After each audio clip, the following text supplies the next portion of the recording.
میرے اور آپ کے پاس ایک چوائس ہے. آپ اللہ کی طرف راہ لینا چاہتے ہو, گو ہیڈ, آپ کی مرضی, آپ کریں. نہیں لینا چاہتے, تمہاری مرضی ہے. لیکن یاد رکھو, جیسا کرو گے ویسا بھرو گے. ایز یو سو سو شل یو ریپ. تو جان لو کہ جیسا تمہارا لائف سٹائل ہوگا, جیسا تم آج کرو گے, ویسا ہی تمہیں کل اس کا انجام ملے گا. اللہ تعالیٰ بڑے واضح طور پہ بتا رہے ہیں, ذالک الیوم الحق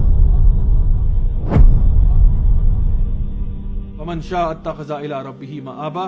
تو جو چاہے پھر وہ اللہ کی طرف رستہ لے لے, صراط مستقیم پر آ جائے. اور آخری آیت میں اللہ سبحانہ وتعالیٰ فرماتے ہیں, بڑی زبردست آیت, اللہ تعالیٰ فرماتے ہیں وَيَقُولُ الْكَافِرُ يَا لَيْتَنِي كُنْتُ تُرَابًا. اور کافر کہے گا کہ ہائے کاش کہ میں مٹی ہوتا. My dear brothers and sisters, سب سے پہلے تو اللہ تعالیٰ یہاں پہ ارشاد فرما رہے ہیں کہ اب ہم نے تمہیں یہ ساری جو باتیں ہوئی نا 40 آیتوں میں, اللہ تعالیٰ فرما رہے ہیں کہ جس کو ہم کہتے ہیں نا کہ کنسیڈر یور سیلف وانٹ, یعنی کہ نبی کریم صلی اللہ علیہ وسلم کی ایک حدیث ہے, آپ نے فرمایا کہ جہنم تم سے اتنے قریب ہے جتنا تمہارے جوتے کے تس میں,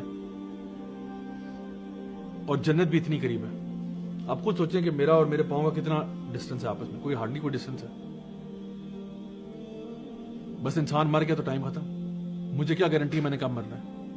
مجھے ابھی قیامت کے دن کا انتظار کرنے کی ضرورت نہیں ہے. میں جس دن میرا روح نکل جائے گی اس دن میرا سمجھیں گیم اوور ہو گئی ہے.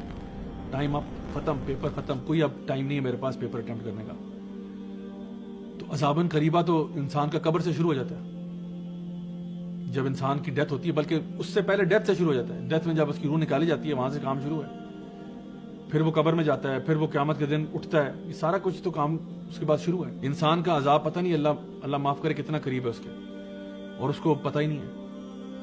جیسے ایک امام صاحب نے بڑا خوبصورت کال اس نے کہا, انہوں نے کہا کہ اے ابن آدم, تجھے کیا معلوم کہ تیرے کفن کا کپڑا جو ہے وہ بازار میں مارکیٹ میں پڑا ہو, اور پھر بھی تو غافل گھوم رہا ہے کہ وہ کفن کا کپڑا جس سے تیرا جسم لپیٹا جائے گا, ہو سکتا ہے کہ وہ بازار میں اویلیبل ہے اس وقت. وہ جس تھان سے تیرے کفن کا کپڑا کٹنا ہے نا, وہ تھان مارکیٹ میں آ چکا ہے, فلاں سٹور کی فلاں دکان میں آلریڈی پڑا ہوا ہے, جہاں پہ تیرا کوئی فیملی ممبر جا کے وہاں سے کپڑا لے کے آئے گا, اور تو ایسے غافل گھوم رہا ہے.